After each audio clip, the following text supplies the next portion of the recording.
జకర్యా రాసిన గ్రంథం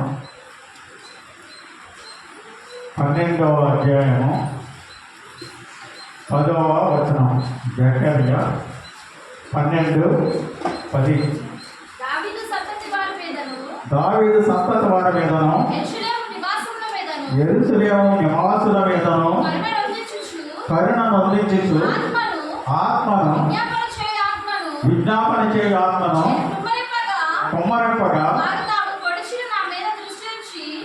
వారు తాము పొడిచిన నా మీద దృష్టి ఉంచి యొక్కడు నా ఏక కుమారుని విషయమై దుఃఖించినట్లు తన జ్యేష్ఠ పుత్రుని విషయమై ఒకడు ప్రలాపించినట్లు అతని విషయమై దుఃఖించుచు ప్రారంభించు. ఇది దినము మూలవాక్యము. జకర్యా 12వ అధ్యాయము 10వ వచనం. అయితే దీనికి టైటిల్గా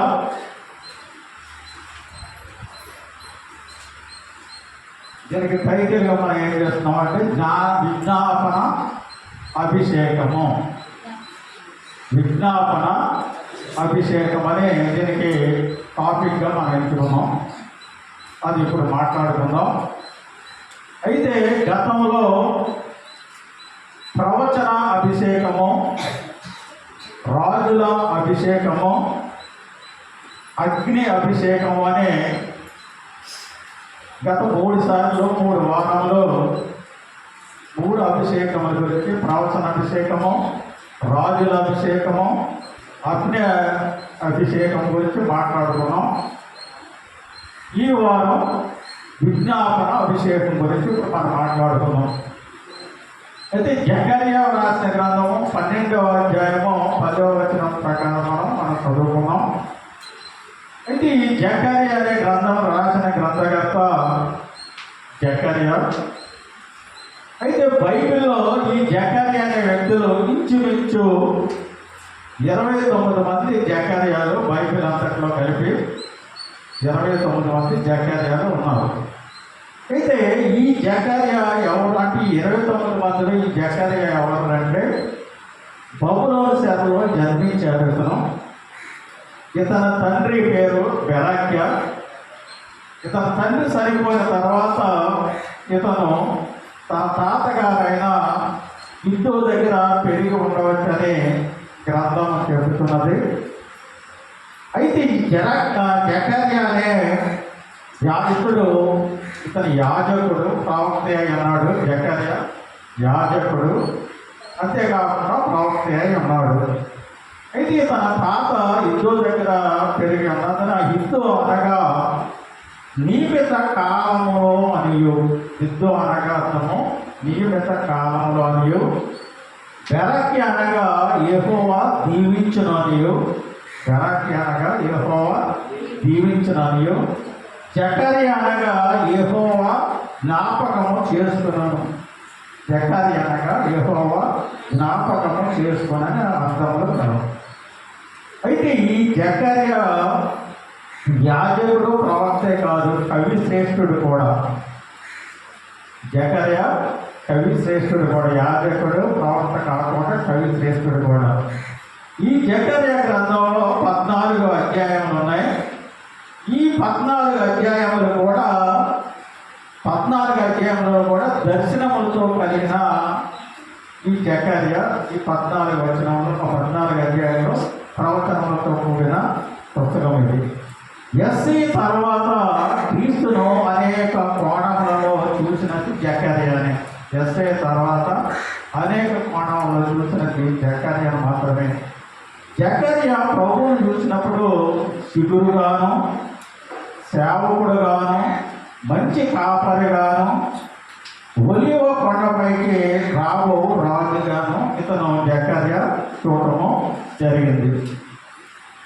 అయితే ఈ జకర్యా ఈ 12వ అధ్యాయము 10వ వచనం ప్రకారం మనం ముందుకు వెళ్ళినట్లయితే, కరుణ నొందించు ఆత్మను, విజ్ఞాపన ఆత్మను ప్రభువు మీ మీద కుమ్మరించినప్పుడు మీరు ఆసక్తిగా ప్రార్థించగలరు. మనం ఎప్పుడు ఆసక్తిగా మనం ప్రార్థించగలమంటే కరుణ నొందించు ఆత్మను విజ్ఞాపన ఆత్మయో ప్రభు మన మీద కుమ్మరించినప్పుడు ఆసక్తిగా మనం ప్రార్థించగలం. ఏ విధంగా అంటే కొన్ని గంటల సమయము ఆయన సన్నిధానంలో ఆయన ఆత్మ మన మీద విధించినప్పుడు కుమ్మరించినప్పుడు కొన్ని గంటల సమయము ఆయన సన్నిధానంలో హృదయమును కుమ్మరించి విజ్ఞాపన చేస్తాం. కొన్ని గంటలు ఆయన సన్నిధానంలో ప్రభు మన మీద పరిశుద్ధ కుమ్మరించినప్పుడు ఆ విధంగా అలాగే విరిగి నలిగిన హృదయముతో కన్నీటితో కూడా ప్రార్థిస్తాం. విరిగి నలిగిన హృదయంతో కన్నీటితో ప్రార్థిస్తాం. అదేవిధంగా నశించు ఆత్మల కొరకు ప్రసవ వేదనతో ప్రార్థించే నిమిత్తము విజ్ఞాపన ఆత్మతో పాటు ప్రభువు దయచేయు భారము మనము కావలి ఉండాలి. ఆ విధంగా ఉన్నట్లయితే ప్రభు ఆత్మ మనం మరించినప్పుడు మనం ఈ విధంగా మనం ప్రార్థించగలం. అయితే ప్రవక్తయు ఇర్మియా ఆ భారమును విజ్ఞాపనాత్మయు కలిగి ఉన్నాడు. ఇర్మియా విజ్ఞాపనాత్మయు ఆ భారమును కలిగి ఉన్నాడు కనుక అతను ఇర్మియా 9వ అధ్యాయము 1వ వచనంలో ఏమంటాడంటే నా జనులలో హతమైన వారిని గురించి నేను దివారాత్రము కన్నీరు విడిచినట్లు నా తల జలమయమును గాను నా కన్నీరు ఊటగాను ఉండునుగా. కానీ ఇర్మియా 9:1 ఆయన ఆ విధంగా సెలవిస్తున్నాడు. అయితే కన్నీటితో ప్రార్థించుటకు రాజుకు దావీదు విజ్ఞాపనాత్మతో కలిగి ఉన్నాడు. కన్నీటితో ప్రార్థించుటకు రాజుకు దావీదు విజ్ఞాపనాత్మతో కలిగి ఉన్నాడు. కాబట్టి అతనితో కూడా ఉండిన వారును ఏడ్చుటకు శక్తి లేకపోయినంతగా బిగ్గరగా ఏడ్చడం జరిగింది. ప్రసవ వేదనతో మరింత ఎక్కువగా అతడు కన్నీరు కార్చిన భక్తుడు ఎవరు అంటే దావీదు రాసిన కీర్తన 56వ అధ్యాయము 8వ వచనం చూసినట్లయితే నా సంచారములను నువ్వు లెక్కించి ఉన్నావు, నా కన్నీళ్లు నీ గుడ్డిలో ఉంచబడి ఉన్నవి, అవి నా కవిలలో కనబడదు కదా అని. అయితే దావీదులోనే కాదు ప్రభు అయిన యేసుక్రీస్తులోనూ ఆ విజ్ఞాపన అభిషేకము ఉండేను. కనుక మార్కు సువార్త 1వ అధ్యాయము 35వ వచనం చూస్తే ప్రభు అయిన యేసుక్రీస్తు ఇంకా చీకటి ఉండగానే ఆయన లేచి అరణ్యమునకు వెళ్ళి ప్రార్థించాను. సూర్యుడు అస్తమించు సమయం వరకు ప్రజలను పక్షివేసి ఆయన ఒంటరిగా ప్రార్థించడము జరిగింది. ప్రభు యేసుక్రీస్తు ఇంకా చీకటి ఉండగానే ఆయన లేచి అరణ్యమునకు వెళ్ళి ప్రార్థించను. అక్కడికి వచ్చిన వారంతా సూర్యుడు అస్తమించే సమయానికి వచ్చిన ప్రజలను పంపివేసి ఆయన ఒంటరిగా ఉండేను. రాత్రి వేళ యందు ఒలివ కొండ ఎక్కి రాత్రంతయు ఆయన ఒంటరిగా రాత్రంతా ఒలివ కొండ ఎక్కి ప్రార్థించడము జరిగింది.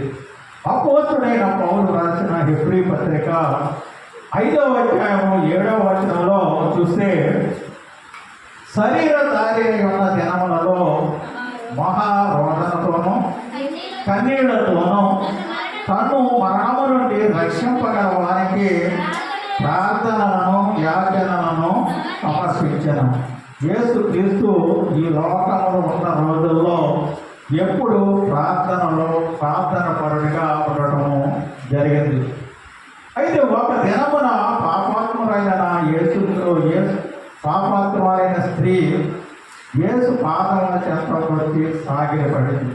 పాపాత్ములైన స్త్రీ ఒక దినమున యేసు పాదముల దగ్గరికి వచ్చి సాగిలపడి ఆయన పాదములను కన్నీటితో కడుపుచుండెను, మారక పాదములకు బుద్ధి పెట్టుచుండెను, తన తల వెంట్రుకలతో ఆయన పాదములను తుడుచుచుండెను. అంతేకాకుండా తన నోటితో ఏమీ మాట్లాడలేదు, కానీ ఆమె కాచిన కన్నీరు మాట్లాడటం జరిగింది. ఆమె హృదయము అంతరంగము మాట్లాడడం, ఆమె ప్రేమ మాట్లాడడం జరిగింది.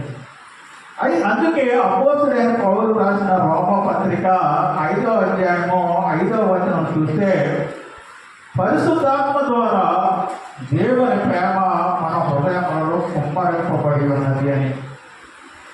అయితే కుమ్మరించడం అనే మాటకు చెప్పలేనంత సమృద్ధిగా ఇచ్చినట్లు అర్థం వస్తున్నది. కుమ్మరించుట అనే మాటలో చెప్పలేనంత సమృద్ధిగా ఇచ్చినట్లు అర్థము వస్తున్నది. అయితే దేవుని ప్రేమ ఈ విధంగా తెలియటం విశ్వాసులను ఆయన ప్రేమించేలా చేస్తుంది. దేవుడు ఎవరినైతే నిర్దోషులుగా ఎంచుతాడో వారికి పవిత్రాత్మను ప్రసాదిస్తాడని మనం గమనించాలి. ఎవరినైతే దేవుడు నిర్దోషులుగా ఎంచుతాడో వారికి పవిత్రాత్మను ప్రసాదిస్తాడని మనం గమనించాలి. ఒక విశ్వాసి లేక సేవకుని జయించుటకు సాతాను మొదట దాడి చేయనది వారి ప్రార్థన. లేదంటే ఎప్పుడు మనం సాతాను ఎప్పుడు దాడి చేస్తున్నట్టు ఒక విశ్వాసి లేక సేవకుడిని జయించాలంటే సాతాను మొదట దాడి చేసింది ఏమిటంటే వాడు ప్రార్థన మీదే సాతాను దాడి చేస్తుంది, మన ప్రార్థన చేయకుండా. అయితే ప్రార్థన తగ్గిపోయినట్లయితే మనకు అప్పుడు వెంటనే ప్రార్థన తగ్గిపోయినట్లయితే వెంటనే పాపము మనకి ప్రవేశిస్తుంది. కాబట్టి ప్రార్థన పరులుగా మనం ఉండాలి, సైతాన్ని చూడపరచాలి. ఉదాహరణ మనం చూసినట్లయితే అడవిలో సింహం ఒక మృగమును తరుముచుండగా మొట్టమొదటిగా అది అడవిలో సింహం మృగం తడుపుతున్నప్పుడు అది మొట్టమొదటి ఏం చేస్తుంది? పరిగెత్తినప్పుడు మృగం పరిగెత్తినప్పుడు సింహం దాని వెంట పరిగెత్తినప్పుడు అది మొట్టమొదటి కంఠం పట్టుకుంటానికి చూస్తుంది. ఆ కంఠం పట్టుకున్నప్పుడు కంఠం ఎప్పుడైతే పట్టుకుందో ఊపిరాడకుండా శ్వాస ఆగిపోయి సరిపోతుంది. ఆ విధంగా సింహము మృగమును వేటాడుతుంది. అదేవిధంగా ఈ శ్వాసతో సమానంగా నా సన్నిధి మీ ప్రార్థన జీవితమే అంటున్నారు ఇక్కడ. కాబట్టి మీరు జాగ్రత్తగా ఉండవలను. పాపములన్నింటిలోకి వెళ్ళా ఘోరమైన పాపము ఏమిటంటే పాపములన్నింటిలోకి వెళ్ళా ఘోరమైన పాపము మనం ప్రార్థించక ఉండుతాం. ప్రార్థనకి ఏమో ఉండటమే పాపములన్నింటిలోకి వెళ్ళా ఘోరమైన పాపం. అయితే ప్రార్థించిన ఒక మనిషిని జీవితంలో అన్ని విధమైన పాపములు ప్రవేశిస్తాం. మనం ఎప్పుడైతే ప్రార్థన మనం కాదో మన లోపల ఉంటుందో అన్ని పాపములు మన హృదయంలో మన జీవితంలో ప్రవేశిస్తాయి. ప్రభు మీ పరిశుద్ధాత్మను సంరక్షించే నిమిత్తము విజ్ఞాపనాత్మను కుమ్మరించున్నాడు. అయితే ఇంతవరకు మనం విజ్ఞాపన అభిషేకం గురించి జకర్యా 12:10 వచనము జకర్యా ఈ గ్రంథం రాశాడే. అతని యొక్క ఎక్కడ జన్మించాడు, అతని తండ్రి ఎవరు, అతని తండ్రి చనిపోయిన తర్వాత అతను ఎవరి దగ్గర అతను పెరిగాడు, అతని యాజకుడు ప్రవక్తడుగా కూడా కవిశ్రేష్ఠుడని, ఈ జకర్యా అనేవాడు 29 మందిలో ఇతను ఒకడని, ఈ విధంగా మనం ఉపయోగం అంతవరకు మనం చూసాం. ఇక మీద మెయిన్లోకి మనకి వెళ్దాం. విజ్ఞాపన అభిషేకం అన్న దాని గురించి ఒక 3 గురించి మనం ఇక్కడ క్లుప్తంగా ఒకదాని తర్వాత చూద్దాం. మొట్టమొదటిగా యేసుతో కూడా లోకాసు వార్త 22వ అధ్యాయము 44వ వచనం చూసినట్లయితే ఆయన వేదన పడి మరింత ఆతురముగా ప్రార్థన చేయగా ఆయన చెమట నేల పడుతున్న గొప్ప రక్తం బిందుల వలె ఆయన యేసుతో కూడా. అయితే మీరు విజ్ఞాపన అభిషేకంతో నిండి కోరుతున్నారా? విజ్ఞాపన కర్తయ్యకు క్రీస్తును గెచ్చమనే తోటలో చూడండి. కెద్రోను అను వాగు యొక్క ఒలీవ చెట్లతో నిండి ఉన్న గెచ్చమనే తోటలో ఆయన మోసరించి ప్రార్థించుతున్నాడు. అప్పుడు ఆయన ఏ విధంగా అక్కడ గెచ్చమనే తోటలో ప్రార్థిస్తున్నాడో మనం చూద్దాం. ఆయన సాగిలపడి ప్రార్థిస్తున్నాడు. దుఃఖపడుతూ చింతాక్రాంతుడై ప్రార్థిస్తున్నాడు. మహారోదనముతోనూ కన్నీళ్లతోనూ ప్రార్థిస్తున్నాడు. అంతేకాకుండా మరణమునందునట్లు తన ప్రాణమును దారపోసి ప్రార్థించుతున్నాడు. ఈ విధంగా ఆయన గెచ్చబెల తోటలో ఏకాంతంగా ఆయన ప్రార్థిస్తున్నాడు. అయితే ఆయన సాగిలి పడి ప్రార్థిస్తున్నాడు అనేది మత్తయి సువార్త 26:39 చూస్తే ఆయన సాగిలి పడి ప్రార్థిస్తున్నట్టుగా చూస్తాం. అదేవిధంగా దుఃఖపడుచు చింతాక్రాంతుడే ప్రార్థించుతున్నాడు అనేది మత్తయి సువార్త 26:38 ఉంటుంది. మహారోదనముతోనూ కన్నీళ్లతోనూ ప్రార్థించుడన్నది హెబ్రీ 5:7 ఉంటుంది. మరణము నొందినట్లు తన ప్రాణమును దారపోసి ప్రార్థిస్తున్నాడు అనేది యెషయా రాసిన గ్రంథము 53:13 చూస్తే ఈ విధంగా ఆయన ఏకాంతంగా గెచ్చమనే తోటలో ప్రభువైన యేసుక్రీస్తు ప్రార్థన చేస్తున్నాడు. ఆయన విజ్ఞాపనకు మాదిరి మీరు నడుచుని పెద్దము ఆయన తన అడుగు జాడలను ఉంచిపోదు. అయితే ఆనాడు యేసు తన శిష్యులతో అన్నాడు ఏమనంటే మత్తయి సువార్త 26:40 చూస్తే ఒక గడి అయినను నాతో కూడా మేలుకొని ఉండలేరా అని తన శిష్యులతో యేసు ఒక గడి అయినను నాతో కూడా మేలుకొని ఉండలేరా అని మత్తయి సువార్త 26:40 మాట్లాడారు. నాతో కూడాను మాటను అక్కడ చూసినట్లయితే ఆయనతో కూడా మోకరించిన ఎడల ఆయన మీద ఉన్న అభిషేకము మన మీద కూడా వస్తుంది. అందుకనే నాతో కూడా మీరు మోకరించి మేలుకొని ఉండండి అని. ఆ విధంగా మేలుకొని ఉన్నట్లయితే ఆయనతో కూడా మోకరించిన ఎడల ఆయన మీద ఉన్న అభిషేకము మన మీదకు వచ్చును అని.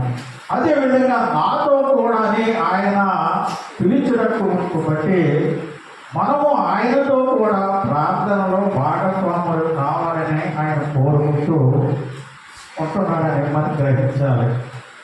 మీరు ఒంటరిగా ప్రార్థించండి అని చెప్పక ఆయన ఒంటరిగా ప్రార్థించమని చెప్పక నాతో కూడా ప్రార్థించండి అని చెబుతున్నాడు.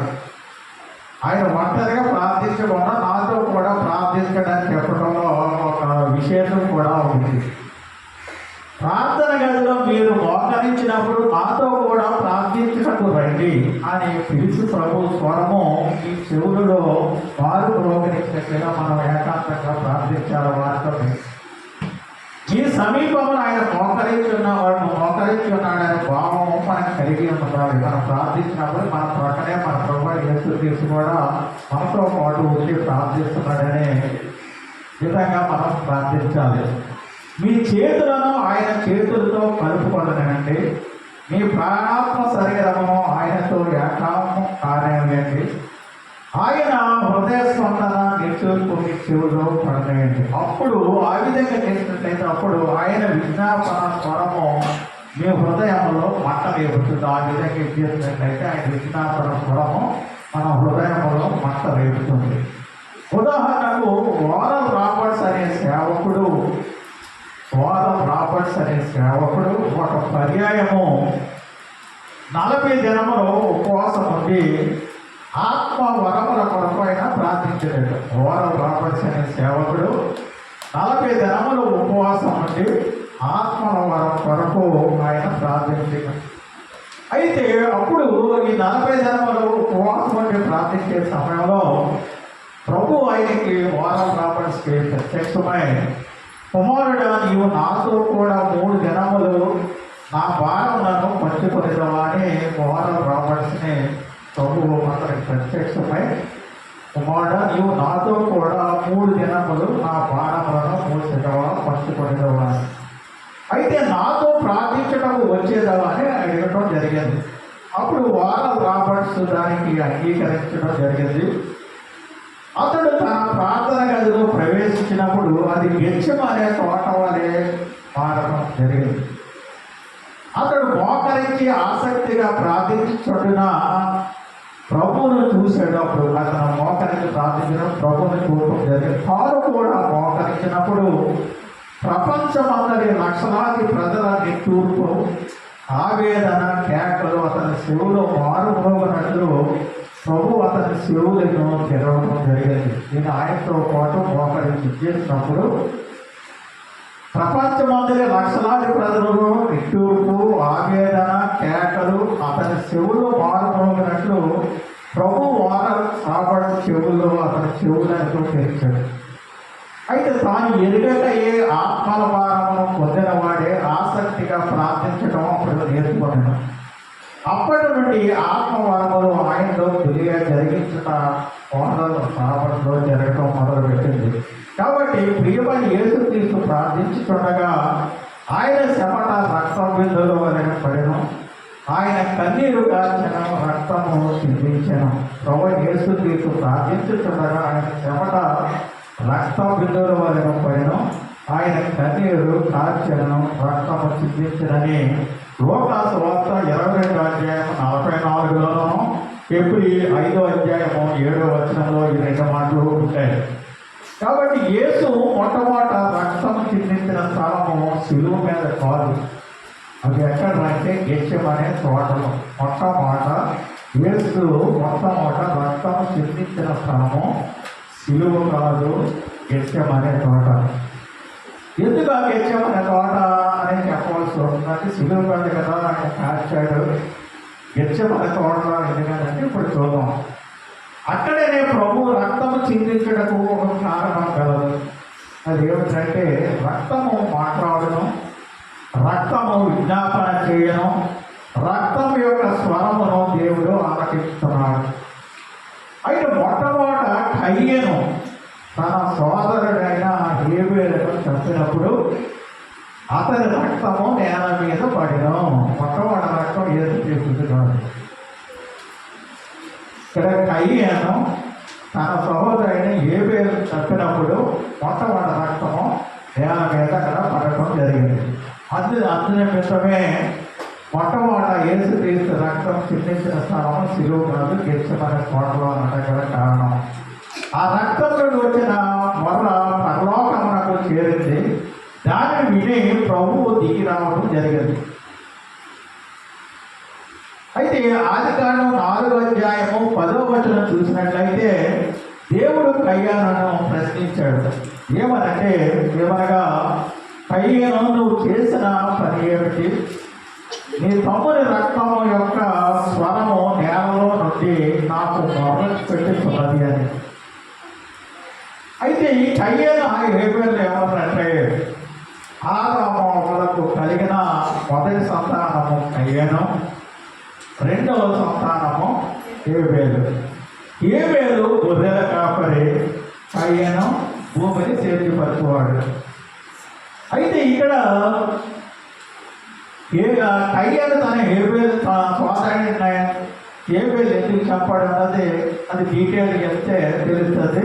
ఇతను గొర్రెల కాపరి హేబేలు, కయ్యను భూమిని సేద్యం చేసినప్పుడు వీళ్ళిద్దరూ కానుకలు అక్కడ తీసుకొచ్చినప్పుడు ఇతను హేబేలు కానుకను దేవుడు అంగీకరించకుండా కయ్యను కానుక ఆయన అంగీకరిస్తున్నారు కనుక తన సోదరుడి మీద ఇక్కడ ద్వేషం పెంచుకొని అతను చంపినట్టుగా అంటే మనం బైబిల్ అందరికీ తెలుస్తుంది, డీటెయిల్గా వెళ్తే తెలుస్తుంది. అయితే హేబేలు రక్తము ఏమి మాట్లాడి ఉండను, హేబేలు రక్తము నేల మీద పడి అది ఘోషిస్తూ పరలోకమునకు మొదలుపెట్టినప్పుడు ఏమని మాట్లాడుతున్నట్టుగా మనం చూస్తే పాత నిబంధన నియమం చొప్పున కంటికి కన్ను, పట్టికి పన్ను, అంటే మన పూర్వం పద్ధతి ప్రకారం మనం కొట్టాడు కనుక అది 4 మనం కొట్టాలి. అది పాత నిబంధన ప్రకారం.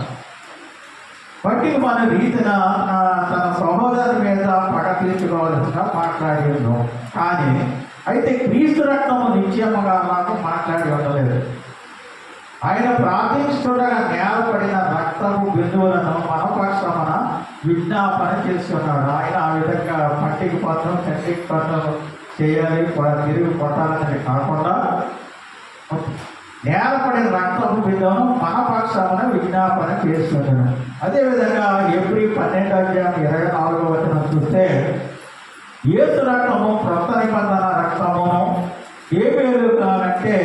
శ్రేష్టముగా పలికిన రక్తము. యేసు క్రీస్తుకు సమీపమున మోకరించుట మనం నేర్చుకోవాలి. నా ప్రభువా, నేను ప్రార్థించుతుండగా నీవు చిందిన రక్తము వ్యర్థముగా నేల మీద పడకూడదు అని, అది నా హృదయం మీద పడనేమో, నాలో విజ్ఞాపనాత్మను కలుగు చేయము, నాలోని మంటను రగిలింపచేయము, నన్ను ప్రార్థన వీరుగా మార్చమని భగవంతుడు మనం భోజనాలు. యేసు రక్తం మీ హృదయమును తాకినప్పుడు ప్రార్థించకుండా అప్పగించి చీకటి శక్తుల ఆధిక్యత తొలగిపోను.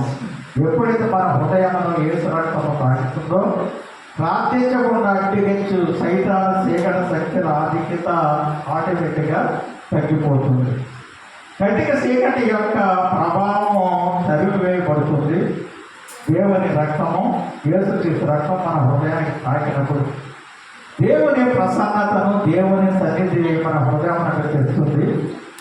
ఆ రక్తం మిమ్మల్ని పరిశుద్ధపరిచి ఆత్మ భారమును కలుగు చేస్తుంది.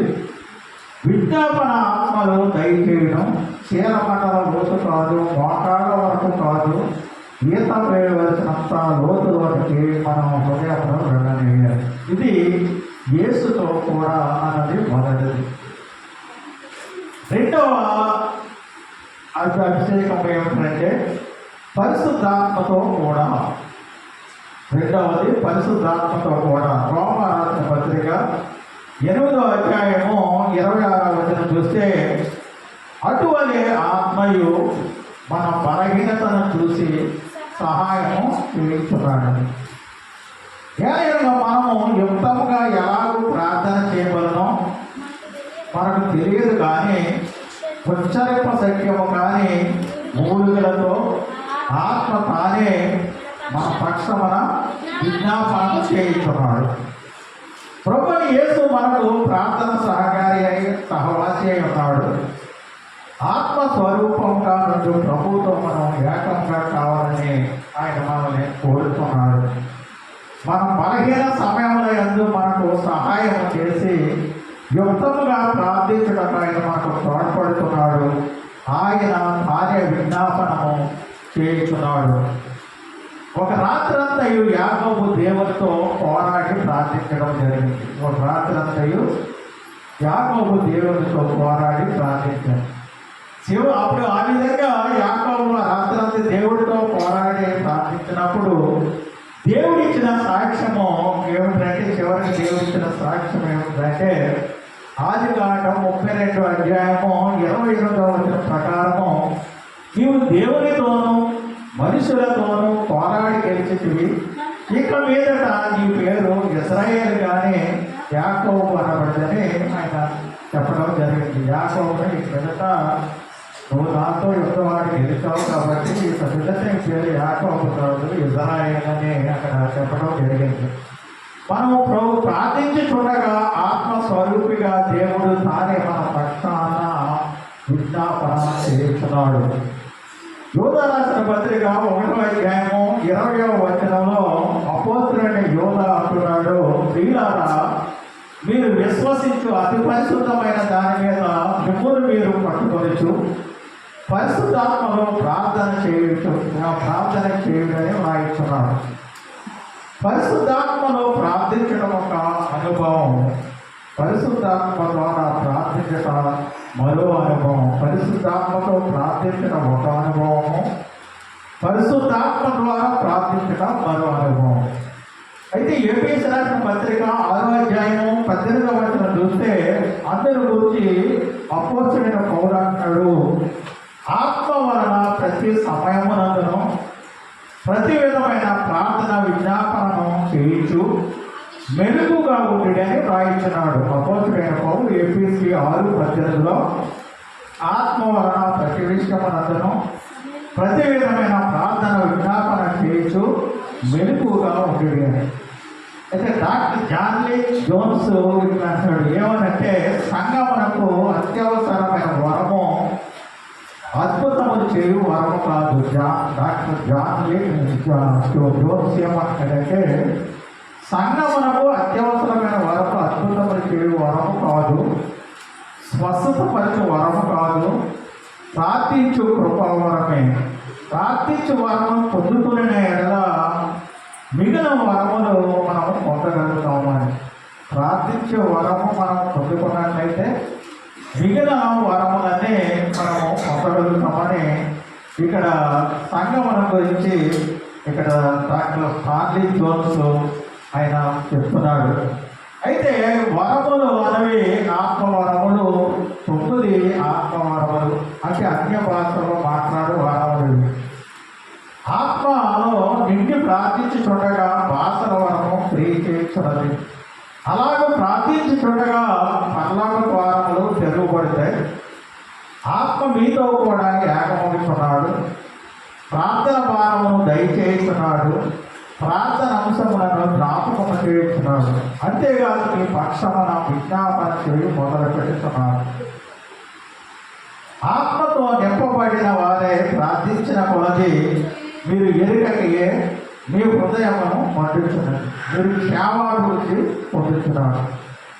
అదేవిధంగా 1 కొరింథీ 14:4 భాషతో మాట్లాడేవాడు తనకి క్షేమాభివృద్ధి కలుగు చేసుకున్నాడు.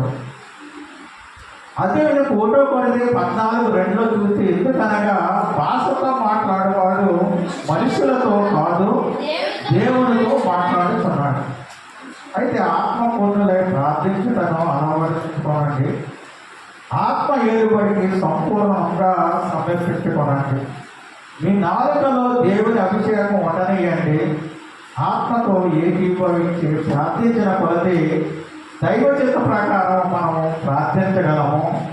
ఆత్మ దయచేయు భారముతో మనం ప్రార్థించగలము అది దోహదపడుతుంది. అది 2వది పరిశుద్ధాత్మతో కూడా. ఆఖరిదిగా ప్రార్థన సహవాసులతో కూడా.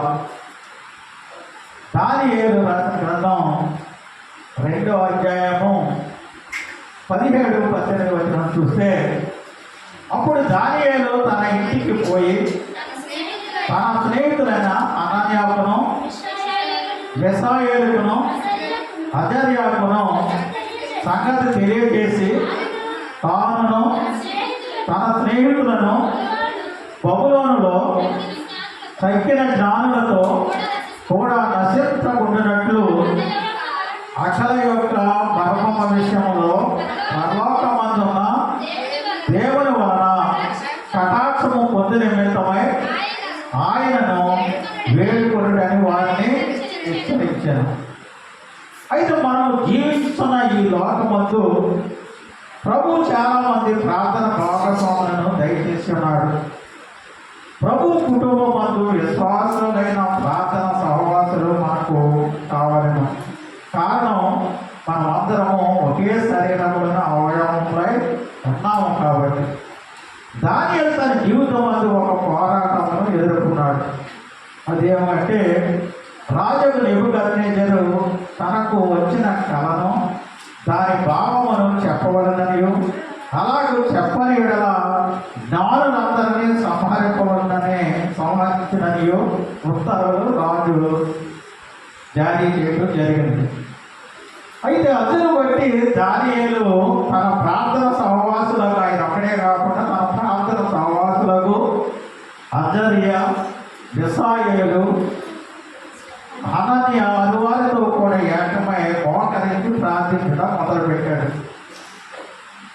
ఈ రాజుకు నెబుకద్నెజరు వచ్చిన కళాభావం చెప్పని పక్షంలో ఈ దారులందరినీ హతమార్చమని ఉత్సవం జారీ చేసినందున దానియేలు, అనన్య, మిషాయేలు, అజర్యాతో కలిసి ఏకమై ప్రార్థించడం మొదలుపెట్టాడు. అయితే దానియేలు 2వ అధ్యాయము 19 చూస్తే, అంతటా రాత్రి యందు దర్శనము చేత దానియేలు ముగ్గురితో కలిసి ఏకాంతంగా మోకరించి ప్రార్థించిన సమయంలో అంతటా రాత్రి యందు దర్శనము చేత ఆ మర్మము దానియేలునకు బయలుపరచడం జరిగింది. ఇది కనుక దానియేలు పరలోకమందున దేవుని స్తుతించాడు. మీతో కూడా ఏకీభవించి ప్రార్థించు ప్రార్థన సహవాసులు మీకు లభించు గొప్ప ధన్యత. లోకమందరి ధనధాన్యము కంటే పరిశుద్ధుల ప్రార్థన గొప్ప ఆధిక్యత. లోకమందలి ధనధాన్యము కంటే పరిశుద్ధుల ప్రార్థన గొప్ప ఆధిక్యత. కీర్తన రాసిన గ్రంథం 133వ అధ్యాయము 1-2 వచనములు చూస్తే, సహోదరులు ఐక్యత కలిగి నివసించుట ఎంతో మేలు, ఎంతో మనోహరము. అది తల మీద పోయబడి అహరోను గడ్డము మీదుగా కారి అతని అంగీల అంచు వరకు దిగజారిన పరిమళ తైలం వలె ఉండను. అయితే ప్రార్థించడానికి ఇద్దరు కూడి వచ్చినను ప్రభు వారి మధ్యకు వస్తాడు. భూమి మీద ఇద్దరు ఏకీభవించి ప్రార్థించిన ఎడల పరలోకమందలి దేవుడు వారి మనవిని ఆలకిస్తాడు, వారి కార్యములను సఫలం చేస్తాడు. కాబట్టి మీ కొరకు భారంతో ప్రార్థించు సహవాసులను మీరు ఎన్నుకోవాలి. అయితే ప్రసంగి 4వ అధ్యాయము 9-10 వచనములు చూసినట్లయితే, ఇద్దరి కష్టము చేత ఉభయులకు మంచి ఫలము కలుగును కనుక ఒంటిగాడ ఇల్లుట కంటే ఇద్దరు కూడి ఉండుట మేలు. వారి పడిపోయినను ఒకడు తన తోడి వారిని లేవనెత్తను. అయితే ఒంటరిగాడు పడిపోయిన ఎడల వారికి శ్రమయే కలుగును, వారిని లేవనెత్తేవాడు లేకపోవడం. కాబట్టి అపవిత్రాత్మను వెళ్ళబడి కోరుకున్నారా? శత్రువుల బలమంతటిని జయించకోరుకున్నారా? మీరు ఏక మనసుతో ప్రార్థించు ప్రార్థన వీరులను మనం ఎన్నుకోవాలి. ద్వితీయోపదేశకాండం 32వ అధ్యాయము 30వ వచనం చూస్తే, ఒకడు ఎట్లు 1000 మందిని తరుమును, ఇద్దరు 10,000 మందిని పాల్గొలేదు. అదేవిధంగా అపోస్తుల కార్యాలు 2వ అధ్యాయం 14వ వచనంలో, ఆది అపోస్తుల కాలమందు పేతురు ప్రసంగించుచుండగా మిగతా 11 మంది అపోస్తులు ఆయన వెంట నిలబడి ఆయనను ప్రార్థనలో ఎత్తిపట్టింది. అందువలన గొప్ప దేవుని శక్తి ప్రత్యక్షమైనను. ఆ విధంగా పేతుడు ప్రార్థించడం వల్ల 3,000 మంది 5,000 మందిని సంఖ్యతో ప్రజలు రక్షింపబడి అక్కడ గొప్ప ఉద్యోగము కలగడం జరిగింది. ఆ దినమున యందు ఉద్యోగము అంతా ఒకరికొకరికి కారణము ఏక మనసుతో కూడిన ప్రార్థనే కారణం. కాబట్టి అపోస్తుల కార్యాలు 2వ అధ్యాయం 1వ వచనం ప్రకారం వారందరూ ఏక మనసుతో ఒకే చోట కూడి ఇల్లి ప్రార్థించడం వలన, పేతురుతో కలిసి తరలిసిన మిగిలిన వారందరూ కలిసి ఏక మనసుతో ప్రార్థించడం వలన 3,000 మంది 5,000 మంది అక్కడ రక్షింపబడ్డారు. అక్కడ గొప్ప ఉద్యమము కలిగింది. కాబట్టి దేవుని బిడ్డలారా, ప్రార్థన సహవాసులను ఏర్పరచుకోనండి. ప్రార్థన సహవాసులను ఏకమై ఆసక్తిగా ప్రార్థించండి. ప్రభు అయిన యేసుక్రీస్తు మనకు మాదిరిగా ఉన్నాడు. ఆత్మస్వరూపిగా ఆయన మనతో కూడా ఏకమై విజ్ఞాపన చేస్తున్నాడు. ఇచ్చే కృప దేవుడు మనందరికీ కలుగు చేయనుగాక. ఆమేన్.